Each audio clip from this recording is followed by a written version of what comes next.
Nah, sekarang pembayaran tunjangan sertifikasi dosen akan jauh lebih gampang dan bisa terkontrol dengan baik. Mau tahu bagaimana? Ayo kita bahas pada video kali ini.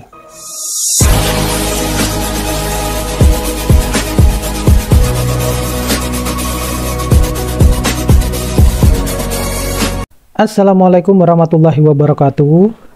Nah, kembali lagi dengan saya Bapak Ibu. Nah, kali ini saya akan sharing terkait dengan apa yang sebenarnya sudah disampaikan oleh Kemenristekdikti terkait dengan pembayaran tunjangan sertifikasi dosen Bapak Ibu ke depannya melalui aplikasi Seruni. Jadi mungkin di Kopertis ataupun di wilayah Universitas Bapak Ibu masih ada beberapa yang belum mengetahui aplikasi Seruni ini. Nanti saya akan menjelaskan berdasarkan informasi yang saya dapatkan dari teman, juga saya dapatkan dari YouTube Kemenristekdikti. Nah, pada dasarnya tampilan awal dari Seruni ini seperti ini Bapak Ibu. Jadi mungkin Bapak Ibu bertanya-tanya bahwa Seruni itu apa sih? Nah, jadi Seruni ini adalah bentuk dari pengontrolan ya, pengontrolan ketika tunjangan Bapak Ibu itu nanti dibayarkan oleh pemerintah.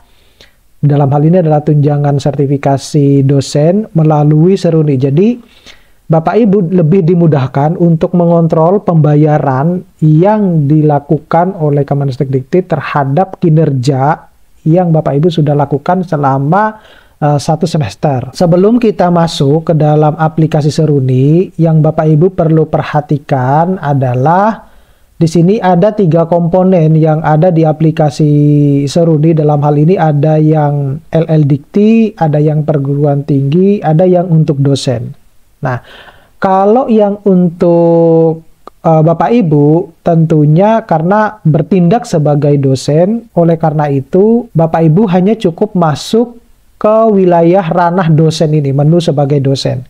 Bapak Ibu tidak memerlukan atau tidak perlu harus masuk ke ranah LL Dikti maupun ke perguruan tinggi, karena kalau LL Dikti ya tentunya untuk wilayah LL Diktinya, sedangkan kalau untuk perguruan tinggi sebagai pengelolanya dalam hal ini. Oleh karena itu, Bapak Ibu karena bertindak sebagai dosen, cukup masuk ke ranah sebagai dosen.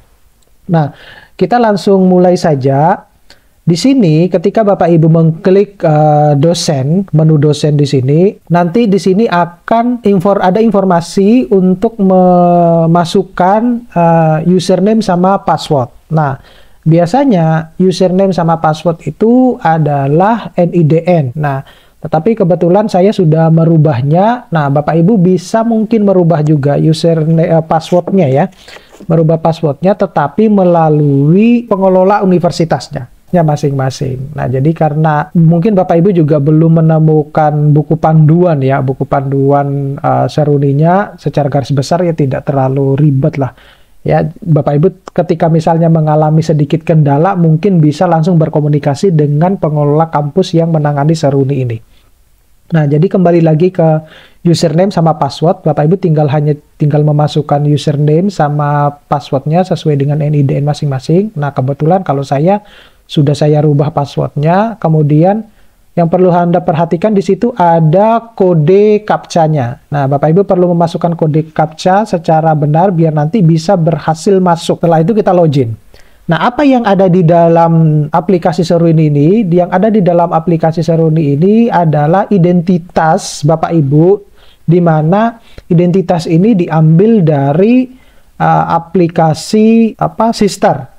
Nah, jadi apa sih bedanya antara Sister sama Seruni? Kalau Sister itu adalah hasil dari kinerja kita untuk melaporkan kinerja selama satu semester, yang nanti Bapak Ibu kalau misalnya memenuhi akan dibayarkan tunjangannya. Nah, sedangkan kalau Seruni ini, yaitu kita mengontrol pembayaran yang dilakukan oleh Kemenristekdikti terhadap hasil kinerja kita. Dalam hal ini adalah sertifikasi dosen.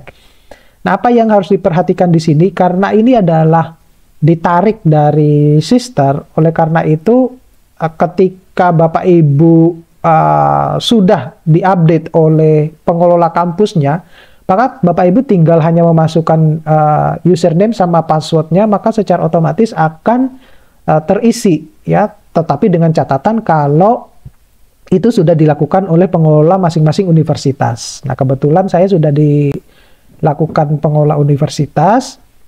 Nah, hanya saja yang menjadi perbedaan di sini adalah karena saya saat ini sedang tugas belajar, jadi tidak semua datanya masuk di dalam Seruni. Jadi ada beberapa data yang tidak bisa dimasukkan oleh pihak kampus tempat saya mengajar, karena posisi saya sekarang lagi tugas belajar. Jadi ada beberapa data yang tidak bisa dimasukkan. Nah, apa saja yang perlu Bapak Ibu perhatikan? Tentunya di sini yang terpenting itu adalah kepangkatan atau pangkat golongan Bapak Ibu. Kenapa demikian? Karena ini berkaitan dengan tunjangan yang Bapak Ibu akan terima. Nah, dari mana Bapak Ibu bisa memastikan bahwa pangkat atau golongannya ini sudah benar?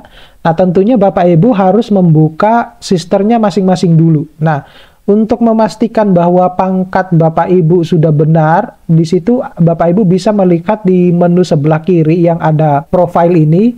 Kemudian Bapak Ibu bisa mengklik yang kepangkatan. Nah, di situ Bapak Ibu bisa melihat bahwa kepangkatannya sudah benar apa belum. Nah, kalau belum, misalnya sudah terjadi update, Bapak Ibu tentunya harus mengupdate-nya lewat sister dulu ya, sebelum masuk ke Seruninya, macam itu. Jadi nanti karena ini berkaitan dengan jumlah tunjangan yang kita akan terima, oleh karena itu Bapak Ibu perlu yang namanya memperhatikan kepangkatan ini. Apalagi yang perlu diperhatikan di dalam kepangkatan ini, yang di dalam Seruni ini, yaitu terkait dengan mungkin yang lainnya bisa diabaikan ya, misalnya masa kerja gitu ya, kemudian jabatan fungsional harus diperhatikan. Yang tidak kalah penting yaitu nama penerima, kemudian nama pemilik rekening itu harus sama dengan nama rekening yang ada yang Bapak Ibu miliki. Biasanya karena saya bekerjanya di universitas swasta, jadi biasanya kalau yang di universitas swasta itu melalui Bank BNI, tetapi ada juga dosen-dosen DPK yang dipekerjakan di universitas swasta itu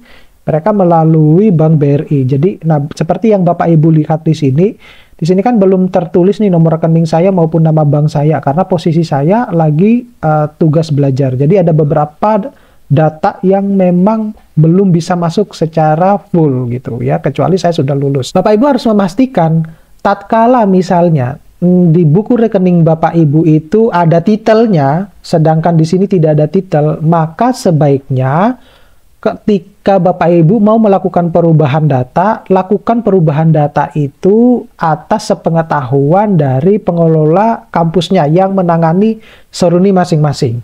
Nah, kenapa demikian? Karena dikhawatirkan kalau misalnya itu terjadi error ketika Bapak Ibu menginput sendiri. Jadi sebaiknya untuk memastikan agar tidak terjadi kesalahan ke depannya, misalnya ternyata yang di sini, jadi di Seruni itu tidak ada yang namanya embel-embel titel Bapak Ibu, ya, terutama untuk nama penerima maupun nama pemilik rekening bank. Nah, oleh karena itu kalau misalnya ternyata di rekening bank Bapak Ibu itu maupun di penerimanya itu ada titelnya, maka kemudian mungkin Bapak Ibu bingung bahwa kok saya tidak ada titelnya di nama pemilik rekening, maka Bapak Ibu tidak perlu khawatir. Perubahan datanya itu Bapak Ibu bisa laporkan ke pihak kampus yang menangani Seruni ini. Kemudian Bapak Ibu juga harus mengupload buku tabungan yang bagian depannya yang ada tulisan nomor rekeningnya. Ketika misalnya sudah diupload, kemudian tulisannya masih seperti ini ya, artinya tidak ada embel-embel berhasil gitu ya kalau kita mengupload. Nah, itu Bapak Ibu tidak perlu khawatir karena itu datanya sudah pasti masuk. Ya, yang bisa mengecek itu adalah bagian pengelola Seruninya di pihak kampus masing-masing. Jadi Bapak Ibu bisa memastikan di bagian pengelola kampusnya untuk memastikan bahwa nomor rekening saya atau buku tabungan yang saya scan itu sudah masuk apa belum. Yang perlu Bapak Ibu juga perhatikan bahwa baik itu mengupload buku tabungan maupun mengupload NPWP itu formatnya harus PDF, tidak JPEG atau tidak dalam format gambar. Jadi yang diupload itu dalam bentuk PDF. Kalau untuk upload dokumen pendukung yang lain, ini diperuntukkan untuk data Bapak Ibu yang mungkin belum terupdate di sisternya. Jadi contohnya misalnya untuk kepangkatan dan lain-lainnya. Misalnya Bapak Ibu menunggu waktu yang lama ternyata kok belum disetujui oleh LL Dikti misalnya. Nah, oleh karena itu untuk mempercepat proses perubahan kepangkatan maupun golongan, Bapak Ibu bisa mengupload dokumen kepangkatannya di sini. Kalau misalnya yang di sister belum terupdate, ya, seperti yang saya bilang tadi, karena ini datanya diambil dari sister. Kemudian Bapak Ibu bisa memasukkan nomor WA, kemudian dan password lalu simpan. Nah, biasanya kalau simpan akan berhasil gitu ya. Nah, seperti ini tulisannya nanti. Kemudian Bapak Ibu bisa langsung ke data BKD. Nah, di dalam data BKD ini, karena saya lagi tugas belajar di sini, mungkin saya akan contohkan tampilan dari teman saya ya. Kurang lebih seperti ini, di mana di sini nanti akan tertulis yang perlu Bapak Ibu perhatikan di sini.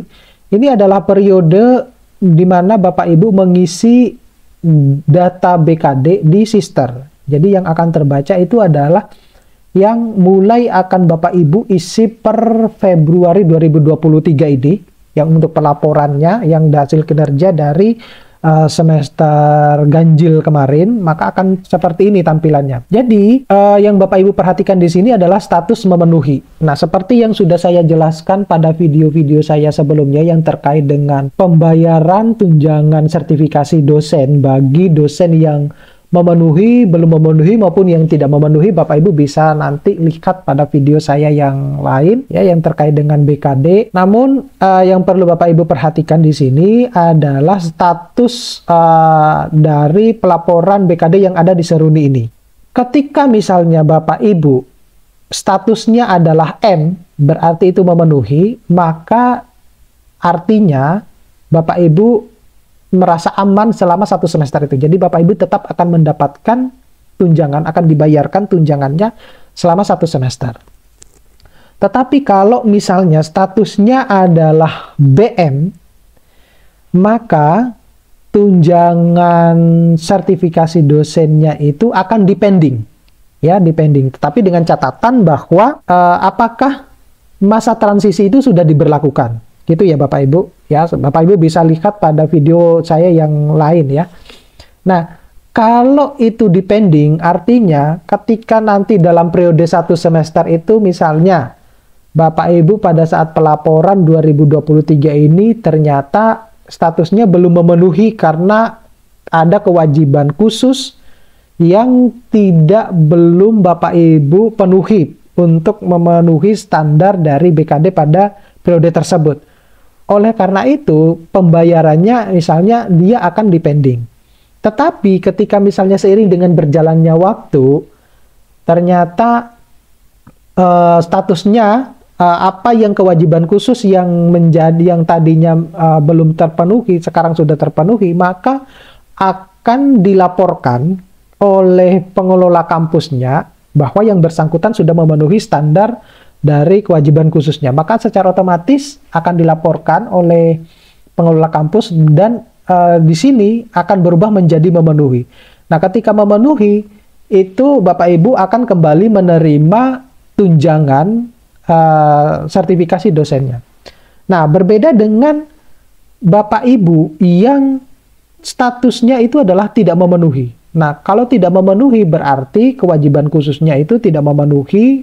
Oleh karena itu, dalam 1 semester Bapak Ibu tidak akan menerima tunjangan sertifikasi dosen. Nah, oleh karena itu Bapak Ibu perlu memperhatikan yang namanya apa sih yang dibutuhkan di dalam kewajiban khusus. Ya, harapannya tentunya kan jangan sampai ada yang tidak memenuhi, semuanya memenuhi gitu ya, biar nanti statusnya terbayarkan.